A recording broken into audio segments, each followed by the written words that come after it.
যে সম্প্রীতির ঐতিহ্য, এখানে আমি একটা সম্প্রীতির উপরে পত্রিকাও দেখছিলাম, খুব ভালো লাগছিল এই কলেজে। তো এটাই হচ্ছে বাঙালির ট্র্যাডিশন, এটাই হচ্ছে বাঙালির সংস্কৃতি। সেই জায়গায় হয়তো অনেকে আমরা একটু নিজেদের ব্যক্তিগত স্বার্থের জন্য অনেক সময় ভুল বোঝাবুঝি, সেই জায়গা থেকে নিশ্চয়ই আমরা সরে আসব। তো বৈষ্ণব পদাবলী চলে যাই বিশেষ করে শাক্ত পদাবলী। তার ভিতরে তো বাস্তবতা রয়েছে। শাক্ত পদাবলীর মেনকা, উমা, হিমালয়, এই তো মূল চরিত্র। তো তার ভিতরে রবীন্দ্রনাথ তো আবিষ্কার করেওছেন, আর আমরাও পড়লে দেখতে পাবো যে এ হচ্ছে বাঙালির ঘরকন্যার কথা বলা হচ্ছে। বাঙালির ঘরকন্যা, যে মা, মেয়ে এবং তার বাবা, আর ওদিকের স্বামী শ্বশুর ঘর, এই তো দুটো পক্ষ। তাহলে সেই দুটো পক্ষের ভিতরে আসল যে মানে সমকালীন যেটা বলা হচ্ছে, সেই সমকালীন সময় কি হতো? বাল্য বিবাহ। তাহলে বাল্য বিবাহ ছিল বলেই মায়েদের উদ্বেগ। এখানেও তাই দেখছি, ওরে নবমী নিশি না হই ওরে অবসান। কেন মেনকার তো উদ্বেগটা কিসে? যদি নাকি উমার বয়সটা 25 বা 30 বছর হতো, তাহলে মেনকার কি মা হিসাবে এত উদ্বেগ থাকতো যে চলে যাবে, 3 দিনের জন্য এসেছে, এবারে তাকে শ্বশুর বা শ্বশুরালয়ে স্বামীর ঘরে যেতে হবে। তাহলে তাকে আটকে রাখার, ধরে রাখার যে একটা মানে আন্তরিক একটা আবেগ, সেটা কিন্তু এতটা হতো না। তাহলে ওই বাল্য বিবাহ ওই সময়, এবং মা মেয়ের যে একটা আত্মিক, যেটা আমরা শাক্ত পদাবলীর ভিতরে পাচ্ছি। চলে যাই মধ্যযুগের বাউলের ভিতরে। সম্প্রীতির কথা বলছিলাম, রবীন্দ্রনাথকে বলে শুরু করি বাউল, যে রবীন্দ্রনাথ দি রিলিজিয়ন অফ ম্যান, যেটা অক্সফোর্ড বিশ্ববিদ্যালয়ে তিনি বক্তৃতা করেছিলেন, বাউলের হিউম্যানিজম বা মানবতাবাদের কথা বলেছেন। একই সাথে গোরা উপন্যাসের ভিতরে খাঁচার ভিতর অচিন পাখি কমনে আসে যায়, এই লাইনটা তিনি কিন্তু গোরা উপন্যাসের ভিতরে কোট করেছেন। আবার একই সাথে পূর্ববঙ্গের তিনি যখন শিলাইদহ, সাজাদপুর, পতিশর এই অঞ্চলে যখন কাজ করছিলেন, সেই সময়ে তিনি গগন হরকরা থেকে শুরু করে অনেক বাউলের সাথে ব্যক্তিগতভাবে তাদের সাথে তিনি জুড়ে ছিলেন, এবং তার চেতনার ভিতরে বাউল ভাবনা, বাউলের মানবতাবাদ খেলা করেছিল। যার জন্য রবীন্দ্রনাথ পরবর্তীতে গ্রাম ছাড়া ওই রাঙামাটির পথ আমার মন ভোলায় রে, বা এইরকম আরও অনেক গানের ভিতরে বাউল সুর তিনি ঢুকিয়ে দিয়েছিলেন। সেই বাউল, শ্রেষ্ঠ বাউল যদি বাউল সাধক আমরা লালন ফকিরের কথা বলি, তো তিনি তার গানের ভিতরে কি বলছেন? সব লোকে কয় লালন কি জাত সংসারে, লালন বলে জাতের কিরূপ দেখলাম না এ নজরে। ভাবুন তো, কত আগে সে কথা বলে গেছে, আজও পর্যন্ত বাউল গানের এই পংক্তিগুলো ঘুরে ঘুরে বেড়ায় আমাদের ভিতরে। তাহলে আমাদের এটাই তো কালচার, সম্প্রীতির এই বাংলা, সৌহার্দ্যের এই বাংলা, মিলনের এই বাংলা, মানুষে মানুষে একটা একাত্মতার এই বাংলা। একই সাথে রবীন্দ্রনাথ সেটাকে সমর্থন করে বাউলকে কোন স্তরে নিয়ে গেছিলেন তার সময়, যখন তিনি বর্তমান ছিলেন। যদি ওটা সমকালীন না হবে, যদি ওটা প্রাসঙ্গিক না হবে, তাহলে রবীন্দ্রনাথের মতো নোবেল প্রাপক এবং বিশ্বকবি এই কাজটা করলেন কেন? আমরা তো প্রশ্ন করতে পারতাম যে উনি ওটা ভুল করেছেন, নিশ্চয়ই না। এবং বাউলের সেই মানবতার পিছনে রয়েছে একই সাথে সহজিয়া বৈষ্ণব এবং সুফিজম। সুফির ভিতরে তরিকত, হকিকত, মারিফত, শরীয়ত, তরিকত, হকিকত, মারিফতের ভিতরে যে মারিফতি ভাবনা, যে আনাল হক, তার ভিতরকার যে আরও বিভিন্ন তাত্ত্বিক, সময় সংক্ষিপ্ত আমি সংক্ষেপে বলছি, সেই মারিফতি থেকে সুফিজমের ভিতরে যে প্রেম, ভালোবাসা, এবং একই সাথে এদিকে সহজিয়া বৈষ্ণবের যে তত্ত্ব, এই দুটোকে মিলে যে বাউল, তবে তো সব লোকে কয় লালন কি জাত, নাহলে পরে হতো না। সব কিছু তৈরির কিন্তু একটা প্রেক্ষাপট, পটভূমি থাকে। সন্ধ্যাবেলায় যদি প্রদীপ জ্বালাতে হয়, সকালবেলা তার সৌতেটা তৈরি করতে হয়। বাঙালির সংস্কৃতির এই সম্প্রীতি, এই সৌহার্দ্য বহু বছর আগে থেকে কিন্তু এটা চলেছে। আমরা শ্রী চৈতন্যের নাম শুনেছি, তার জীবনী সাহিত্যের কথাও জানি। সেই জীবনী সাহিত্যের ভিতরে জগাই, মাধাই, জবন, হরিদাস, তাদেরকে উদ্ধার করে চৈতন্য যেভাবে গোটা মধ্যযুগের জাতি এবং সংস্কৃতিকে একটা অনন্য উচ্চতায় তুলে নিয়ে গিয়েছিলেন, যার জন্য বাংলা সাহিত্যের ইতিহাস মধ্যযুগকে 3টে পর্বে আমরা ভাগ করি: প্রাক চৈতন্য, চৈতন্য এবং উত্তর চৈতন্য। চৈতন্য মহাপ্রভু যদি বাংলাদেশে বাঙালি হিসেবে জন্মগ্রহণ না করতেন, তাহলে পরে আমাদের যে ধর্মান্ধতা, হিন্দু ধর্মের ভিতরে ব্রাহ্মণ শাসিত বা ব্রাহ্মণদের বিভিন্ন ধরনের আচার বিচারে যেভাবে হিন্দু ধর্ম তখন আষ্টে পিষ্টে বাধা ছিল, সেই জায়গা থেকে চৈতন্য যেভাবে তুলে নিয়ে এলেন, যদি না হতো তো ইতিহাস কি বলছে, কি হতো বলুন তো? এখানে মুসলমানের সংখ্যা বেড়ে যেত। যে ধর্মান্তরীকরণ চলছিল, যে মানে আত্মলুপ্ত, মানে সুকুমার সেন যেটা বলছেন আত্মলুপ্ত হিন্দু বৌদ্ধ, এই হিন্দু বৌদ্ধ আত্মলুপ্ত যারা, তারা সব দলে দলে মুসলমান হচ্ছিল। তার কারণ তার সাম্য, তার মৈত্রী, তার সৌভ্রাতৃত্ব। এখানে বর্ণাশ্রম নেই, এক পংক্তিতে ভোজন, এক পংক্তিতে দাঁড়িয়ে নমাজ পড়া, তার ভিতরে যে একটা মানে সিমিলারিটি, তার ভিতরে যে একটা সমানতা, একটা গ্রহিষ্ণুতা, একটা উদারতা, এই জায়গাতেই তো ইসলাম আত্মলুপ্ত হিন্দু বৌদ্ধকে টেনেছে এবং ধর্মান্তরীকরণ হয়েছে। চৈতন্য এসে এখানে কি করলেন? সমাজ সংস্কৃতিতে সমকালে চৈতন্যের যেটা সবচেয়ে বড় অবদান মধ্যযুগে, সেটা হচ্ছে তিনি ধর্মের সরলীকরণ করলেন। তিনি বললেন দরকার নেই মন্দিরে যাওয়া, দরকার নেই ওই শাস্ত্র পড়া, শুধু কৃষ্ণ নামেই ভক্তি, কৃষ্ণ নামেই মুক্তি। এটা আমরা জানি। এবং পরবর্তীতে চৈতন্যর প্রায় সমসাময়িক কালেই আমরা দেখলাম কীর্তনের যে প্রচার এবং প্রসার, এবং নাম কীর্তন, সূচক কীর্তন, লীলা কীর্তনের ভিতরে নাম কীর্তন, হরে কৃষ্ণ কৃষ্ণ কৃষ্ণ হরে হরে, হরে রাম রাম রাম হরে হরে। এই যে গোটা নগর পরিক্রমায় চৈতন্যতে সবাই আমরা আবেগে, এবং তারপরে তার শিষ্যের ভিতরে দেখা যাচ্ছে হিন্দুও আছে, মুসলমানও আছে। তাহলে এটা কি করে সম্ভব হলো? চৈতন্য যদি না আসতেন তাহলে পরে আমাদের বাংলার এই সম্প্রীতির বাতাবরণ, বা আমাদের বাংলার ধর্ম ভিতরে যে মানে এই বিভেদ, বর্ণভেদ, আরও নানা রকমের যে দূরত্ব, সেটা মনে হয় আমরা এতটা কমাতে পারতাম না। এবং চৈতন্যকে নিয়ে, তার জীবনী নিয়ে অনেক গল্প উপন্যাস লেখা হয়েছে। যাই হোক, আমি মধ্যযুগ ছেড়ে দিচ্ছি, একটু মানে আধুনিক যুগের কথা বলি, কারণ এই মুহূর্তে আমরা 2025 সালে দাঁড়িয়ে আছি, আর সোমা ম্যাডাম ঘড়ি দেখছেন। তো সুতরাং খুব দ্রুত আমাকে আধুনিক যুগটা একটু দেখতে হবে। তো আধুনিক যুগ যদি আমরা শুরু করি, ফোর্ট উইলিয়াম কলেজ। তো ফোর্ট উইলিয়াম কলেজ সে তো 1800 এবং 1800 সমকালীন সময়।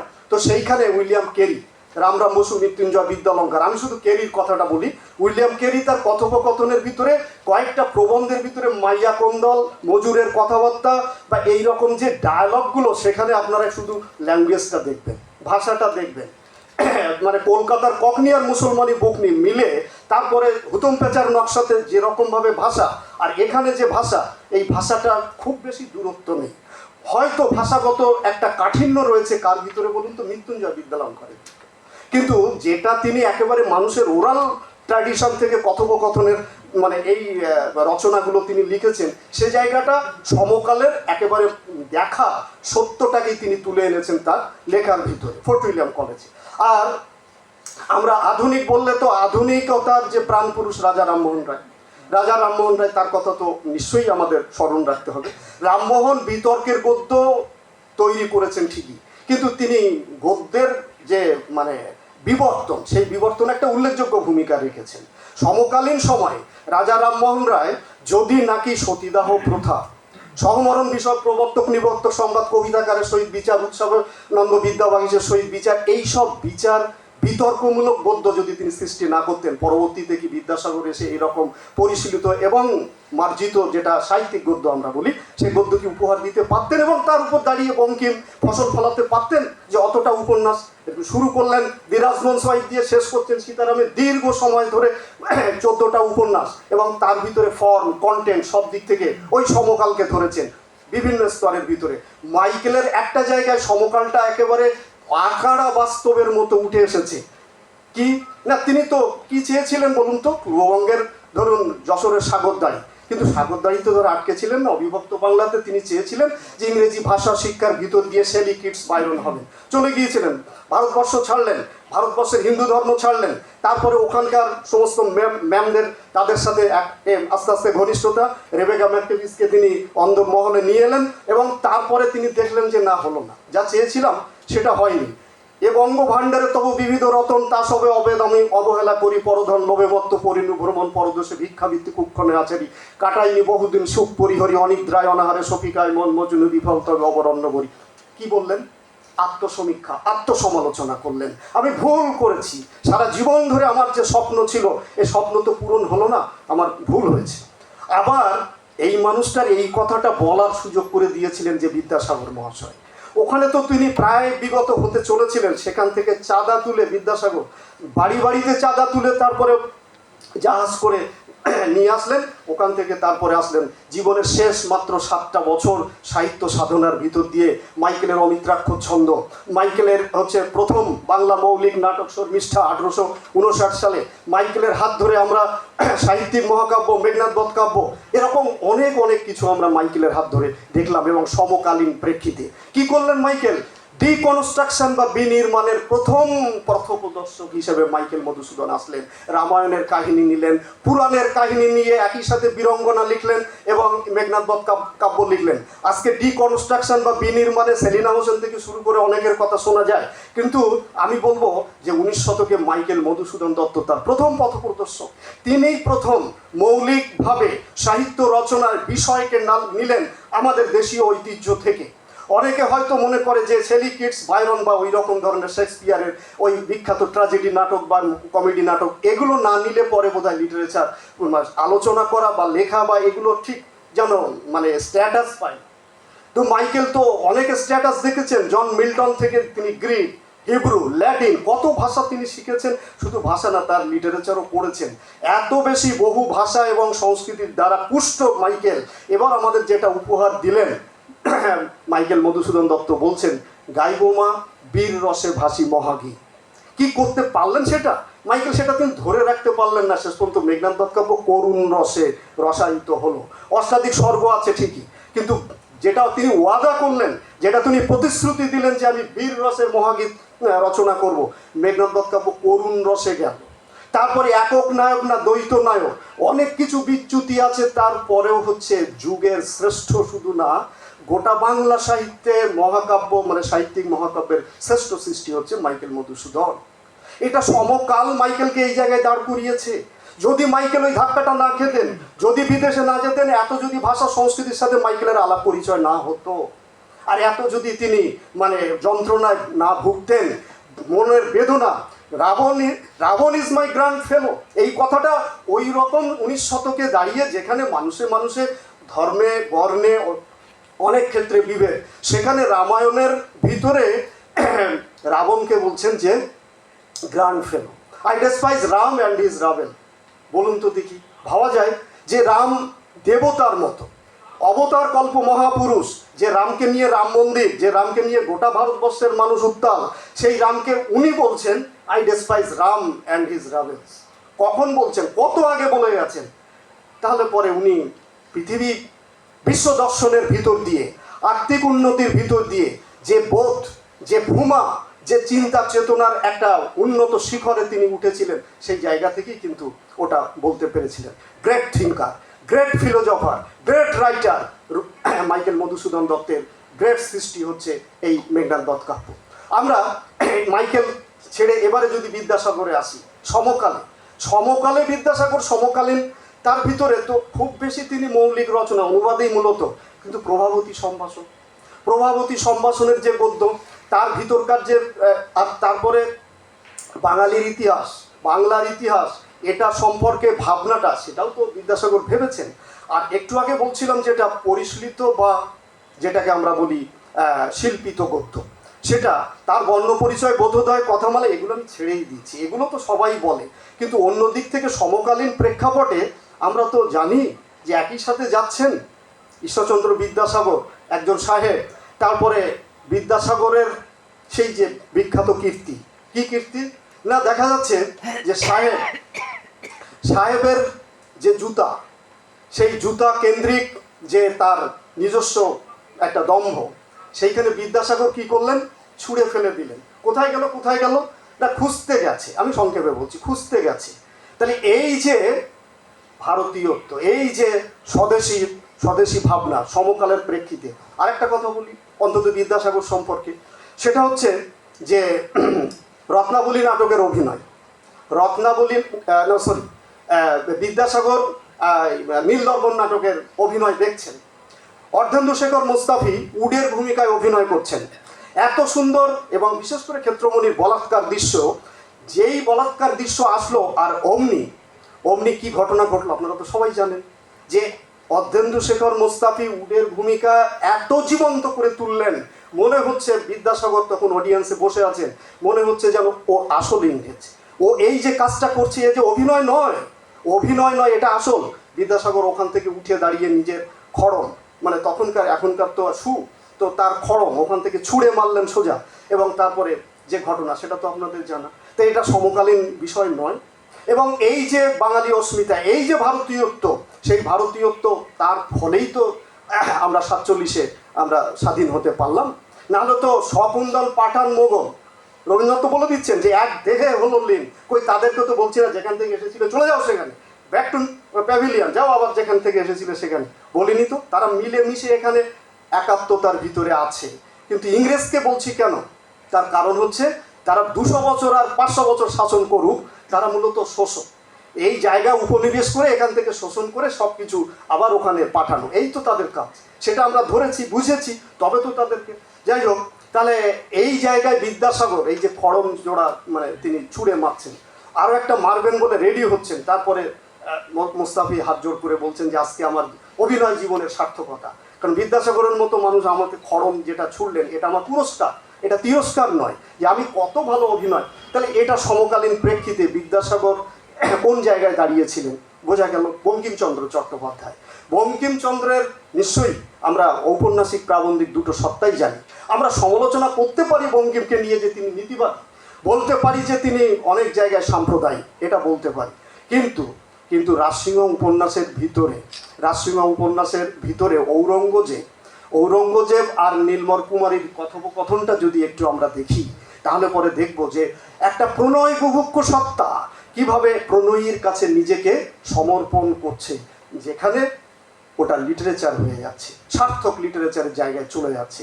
তো এটা বঙ্কিমচন্দ্রের প্রাপ্তি। এবং শুধু তাই না, বঙ্কিমচন্দ্র তার বঙ্গদর্শন পত্রিকার ভিতর দিয়ে যে লেখক গোষ্ঠী তৈরি করছেন, এবং সমসাময়িক কালে লুই হেনরি ডিভিয়ান ডিরোজিও, এই ডিরোজিও কেন্দ্রিক যে ইয়ং বেঙ্গল সম্প্রদায়, যারা নাকি পরবর্তীতে 19 শতকের রেনেসাঁর একটা বড় জায়গা তৈরি করে দিয়েছিল, রাজনারায়ণ বসু থেকে দীনবন্ধু আরও অনেকে যারা ছিল, তাহলে সেই জায়গায় বঙ্কিমচন্দ্রের এই পত্রিকা এবং পত্রিকা কেন্দ্রিক যে চিন্তা চেতনা, বাঙালির ইতিহাস নেই, ইতিহাস লিখতে হবে। আবার ভাষার ক্ষেত্রে বঙ্কিম বলছেন যে না, ভাব উপযোগী ভাষা, এদিকে বলা হচ্ছে আরবি উর্দু ফার্সি কেন্দ্রিক ভাষা, ওদিকে বলা হচ্ছে সংস্কৃত গন্ধি ভাষা। বঙ্কিম বললেন ভাব উপযোগী ভাষা, মধ্যগা রীতির কথা বঙ্কিম বললেন, যে একটা সমস্যা সংকট তৈরি হয়েছে ওই সমকালীন প্রেক্ষিতে, যার জন্য পরবর্তীতে বঙ্কিমের এই ধারাতেই নজরুল কিন্তু আরবি ফার্সি ভাষা ত্যাগ করে ভাব উপযোগী ভাষাতে নজরুল লিখেছেন। তবে তিনি বাঙালি সংস্কৃতির এই বড় জায়গাতে আমাদেরকে সমৃদ্ধ করতে পেরেছেন। তাহলে বঙ্কিম তার উপন্যাসের ভিতরেও সেই জায়গাগুলো, যে ঐতিহাসিক ইতিহাস আশ্রিত রোমান্স, তার ধরুন রোহিণী, তার কুন্দনন্দিনী, এই যে চরিত্রগুলো, এটা কি সমকালের চরিত্র নয়? বিধবাদের যে অবস্থা, বিধবা বিবাহ আইন 1856, আর বঙ্কিম উপন্যাস লিখছেন তার উপরে। তাহলে বঙ্কিম তার উপন্যাসে গুলি করে বিষ খাইয়ে নায়িকাকে মারছেন কেন? তিনি কেন বিয়ে দিচ্ছেন না? যা হতো, তিনি তো নিজে বড় ধরনের কর্মচারী এবং প্রোটেকশন রয়েছে এবং সরকার তার পক্ষেই রয়েছে, যা হতো দেখা যেত। তিনি বিধবা বিবাহ, সমকালীন প্রেক্ষিতে বিধবা বিবাহ মানে 56-তে লাগু হওয়ার পরেও কিন্তু তিনি রিস্ক নিলেন না। এক তো ইংরেজ সরকার রয়েছে, কারণ তিনি যে ইংরেজ সরকারকে পছন্দ করেন তা না, পেট চালানোর জন্য কাজটা করেন, আর তার মনের কাজটা হচ্ছে তার লিটারেচার। আর এর পরেই রবীন্দ্রনাথ আসছেন, ঠিক বঙ্কিমের পরে। তিনিও কি করলেন? 56-তে বিধবা, চোখের বালিতে বিনোদিনীকে তিনি কাশিবাসী করলেন। হায় পোড়া কপাল আমাদের। রবীন্দ্রনাথের মতো এরকম বটবৃক্ষ বনস্পতি, তিনিও কাশিবাসী করলেন বিনোদিনীকে, কেন বিহারীর সাথে জুড়ে দিতে পারলেন না? আমাদের এই প্রশ্ন, আমরা আত্মজিজ্ঞাসায় আমরা লীন হয়ে যাই। রবীন্দ্রনাথেরও কিন্তু ওই জায়গায় একটুখানি সমস্যা ছিল। আর শুধু তাই না, 19 শতকের হিন্দু জাতীয়তাবাদ, আমার অনেক কিছু বলার আছে, একটু সময় দিবেন। 19 শতকের হিন্দু জাতীয়তাবাদ যেটা নাকি আমরা বিবেকানন্দ এবং কিছুটা বঙ্কিমচন্দ্রের দ্বারা তার উত্থান, রবীন্দ্রনাথ তার দ্বারা সংক্রামিত হয়েছিলেন কিছুটা। কিন্তু Rabindranath leader of the leaders, নেতাদের নেতা, এবং তিনি নিজেকে বারে বারে ভেঙেছেন, নিজেকে বারে বারে এক স্তর থেকে আর এক স্তরে গেছেন। তার ফলে সংক্রমণ হলেও সেখান থেকে তিনি নিজেকে কাটিয়ে তুলতে পেরেছেন। এবং পেরেছেন বলেই তার সম্পর্কে সাম্প্রদায়িক তকমা বা নীতিবাদী রবীন্দ্রনাথ আমরা বলতে পারি না।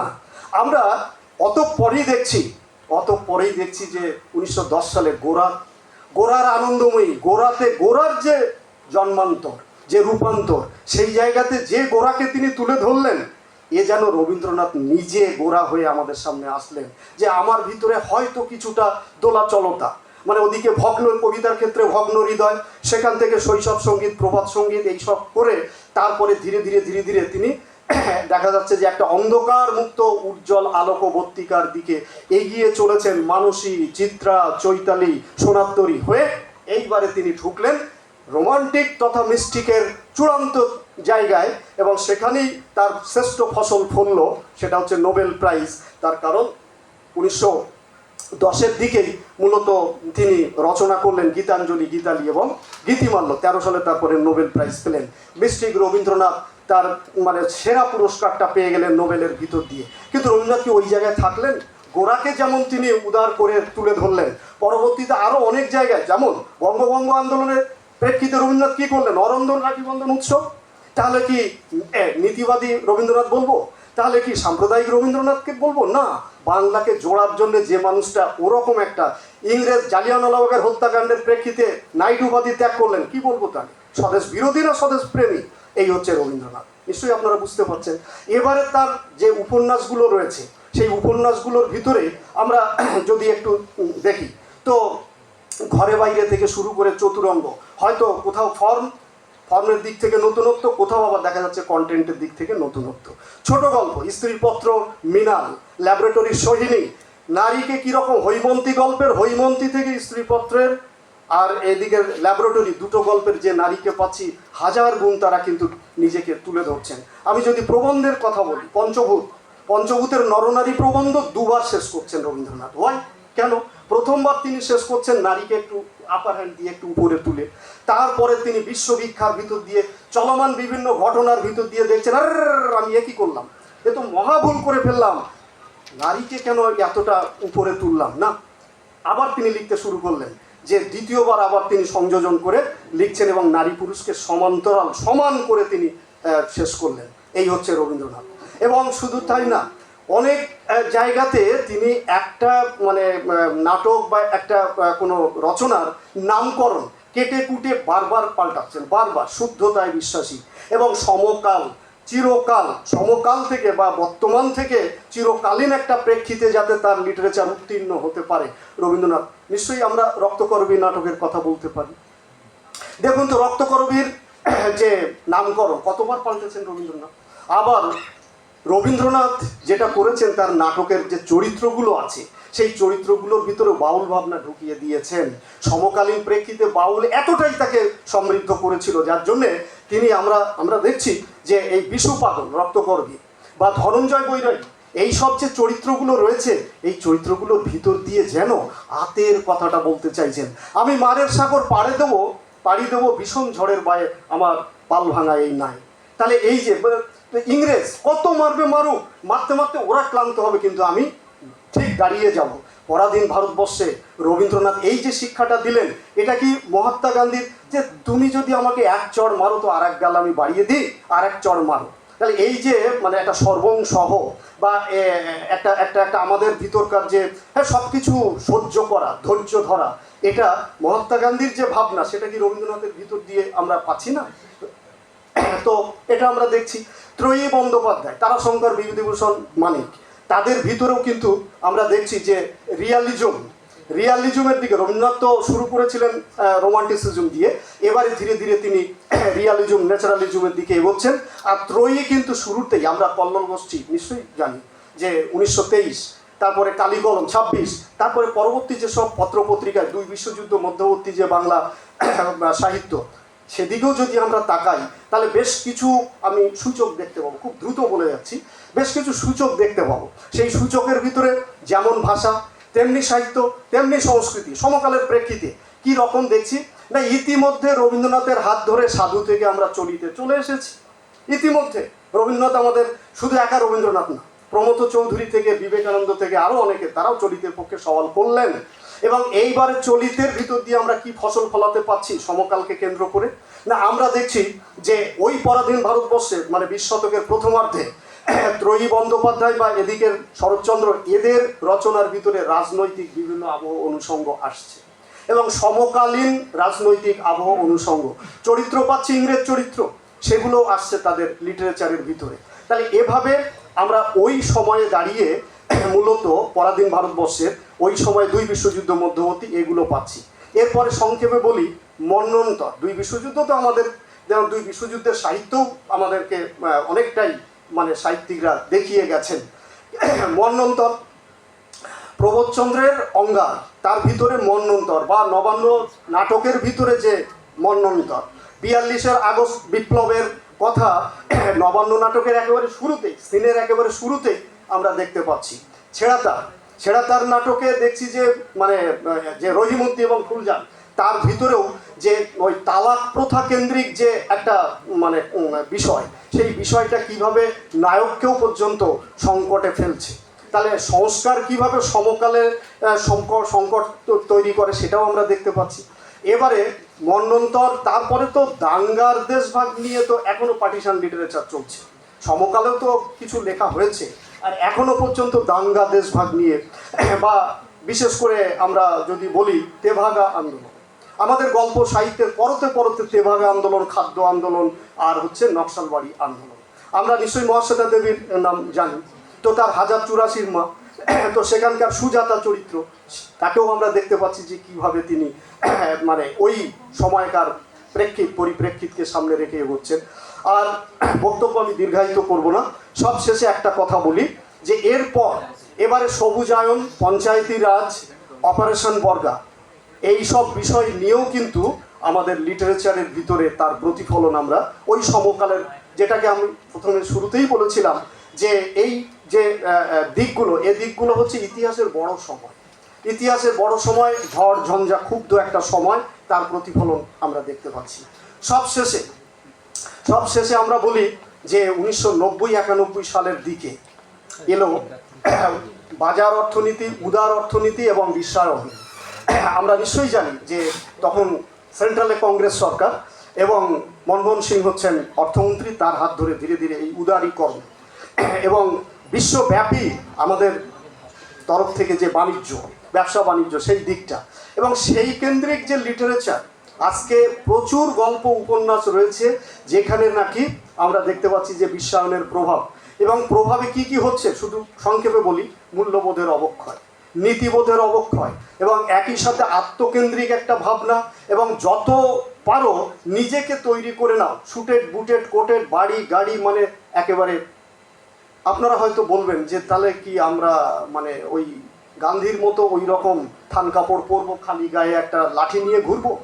আমরা এখন 21 শতাব্দী, তো আমাদের তো শুটেড বুটেড কোটেড। আমি বলি কি জানেন, আমি বলি সিম্পল লিভিং, হাই থিঙ্কিং। আরে আপনি শুটেড বুটেড কোটেড হন, নোবেল প্রাইজটা তো আপনার নামের পাশে তো থাকবে, নেই কেন? নোবেল পাবেন না তো অস্কারটা পান, নেই কেন? ওটা নাই পাবেন না তো একাডেমি পাবেন, নেই কেন? তো সেই জায়গায় দাঁড়িয়ে আপনি শুটেড বুটেড কোটেড হন, তাতে আমার কোনো আপত্তি নেই, কিন্তু সম্মানটা রাখুন। সেই জায়গায় দাঁড়িয়ে আমরা বলবো বিশ্বায়নের এই সময়, এবং এই সময়ও কিন্তু সমকালীন, এই সময়ও কিন্তু আমাদের লিটারেচারে আসছে। সময় শেষ, আমি ওনার বদান্যতায় কিছুটা বেশি সময় নিয়ে ফেলেছি, মানে ওনার বলতে আমার ছোট বোনের মতো, এবং আমরা মানে মাঝে মাঝে মিটিংয়ে এক জায়গায় বসি, আলোচনা সম বিষয়, তো সেই জায়গা। তো অনেক অনেক ধন্যবাদ যে আপনারা কিন্তু, আমি যত সময় এখানে বসে আছি মানে দাঁড়িয়ে কথা বলছি, তত সময় আপনারা কিন্তু চুপচাপ শুনেছেন কথাগুলো, কেউ উঠে যাননি। এটাই আমার সবচেয়ে খুব ভালো লাগছে, এবং আমার প্রাপ্তি বলতে এটাই। আর অপ্রাপ্তি বলতে আমি কিন্তু আমার যেটা বলার ছিল সবটা বলতে পারলাম না, নিশ্চয়ই লেখায় চেষ্টা করব সেটাতে সবটা দেওয়ার। অনেক অনেক ধন্যবাদ আমাকে এখানে আমন্ত্রণ জানানোর জন্য এবং বলার সুযোগ করে দেওয়ার জন্য। ধন্যবাদ সবাই।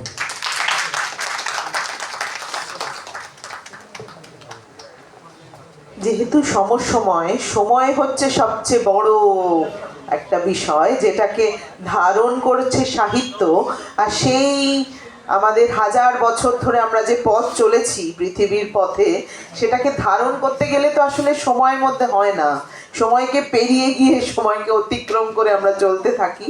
এই সামান্য ঝলকটুকু দেখাতে গিয়ে গাজীদাকে কত কথা বলতে হলো, কোনোটাই অপ্রাসঙ্গিক নয়, বরঞ্চ প্রতিটা কথা নিয়ে আরো অনেক কথার অবতারণা করা যেতে পারে।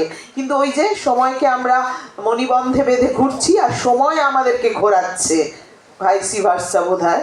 তো সেই জন্য আমাদের ওপার বাংলা থেকে যিনি আমাদের সঙ্গে রয়েছেন অধ্যাপক doctor Makhan Chandra Roy, department of Bengali, Chittagong university, Bangladesh থেকে, তিনি অনলাইন মোডে আমাদের সঙ্গে কথা বলবেন। তার যে বক্তব্যের বিষয় সেলিম আল দীনের প্রাচ্য ভাবনা ও কথানাট্য চাকা, সেটা নিয়ে উনি কথা বলবেন। নিশ্চয়ই উনি আমাকে শুনতে পাচ্ছেন, আমরা সময় নষ্ট করব না, সরাসরি তার কথায় যাব। আমি দুঃখিত যে তাকে সময় দিতে পারছি না, আমরা এই সেশনটা 1:30-র মধ্যেই শেষ করব, কাজে সেই হিসেবে যদি উনি ওনার বক্তব্যকে সংক্ষেপে রাখেন তাহলে সকলের জন্য সুবিধা হয়। তারপরে শেষে যদি কেউ কোনো প্রশ্ন করতে চান, আমি দুজনের জন্য, যদি সীমা থেকে থাকেন, সীমা সরকার, তার জন্য প্রশ্ন নিতে পারি, আর দুজন তো আছেনই। আর যদি কারোর প্রশ্ন না থাকে তাহলে আমি আমার একটা দুটো কথা বলে শেষ করব। তো আশা করছি অধ্যাপক মাখন চন্দ্র রায় আমাকে শুনতে পাচ্ছেন। তিনি যদি তার অডিও এবং ভিডিও অন করে কথা বলেন, আমাদের সঙ্গে যুক্ত হয়েই আছেন, তো আমরা বাধিত হই। আমার কথা শোনা যাচ্ছে তো? আপনি আপনার ভিডিও আর অডিওটা যদি অন করেন। আমি অন করেছি। বেশ। আমাকে কি শুনতে পাচ্ছেন আপনারা? একদম পরিষ্কার শুনতে পাচ্ছি, ধন্যবাদ। নমস্কার, আমি বাংলাদেশ থেকে যুক্ত হয়েছি, চট্টগ্রাম বিশ্ববিদ্যালয়ের বাংলার অধ্যাপক। নবগঞ্জ মহাবিদ্যালয়, সুন্দরবন কৃষি আয়োজন আজকে একদিন যে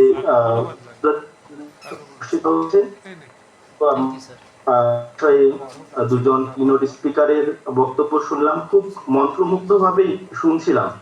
মানে সমকালীন সাহিত্য, আমাদের সমকালীন সাহিত্যের ইতিহাস এতটা সুন্দরভাবে উপস্থাপন করলেন যে বাংলা সাহিত্যের পূর্ণাঙ্গ ইতিহাসই যেন আমাদের সামনে উপস্থাপিত হলো। আমি একটা খুব সুনির্দিষ্ট বিষয় নিয়ে আজকে উপস্থাপন করব। আমার প্রবন্ধটির নাম হচ্ছে সেলিম আল দীনের প্রাচ্য ভাবনা ও কথানাট্য চাকা। আমি একটু ডিস্টার্ব করছি, আপনি কি আপনার ভিডিও অন করতে পারবেন? আসলে সবাই শোনার সাথে সাথে দেখতেও আগ্রহী থাকে, আর যেহেতু এটা মানে ছবিটা উঠছে পুরো বড় স্ক্রিনে, আপনার যদি টেকনিক্যাল কোনো সমস্যা না থাকে তাহলে আপনি যদি ভিডিওটা অন করেন। আমার ভিডিও তো অন করাই আছে। জানি না, কিন্তু আপনাকে তো দেখা যাচ্ছে না। আপনার প্রোফাইলে যে ছবিটা আছে শুধু সেটা দেখা যাচ্ছে, যেটা ভিডিও অফ করা থাকলে আমরা দেখতে পাই। এবার আপনাকে দেখতে পাচ্ছি, বেশ, এবার বলুন। আচ্ছা, তো সমকালীন যে বাস্তবতা আমরা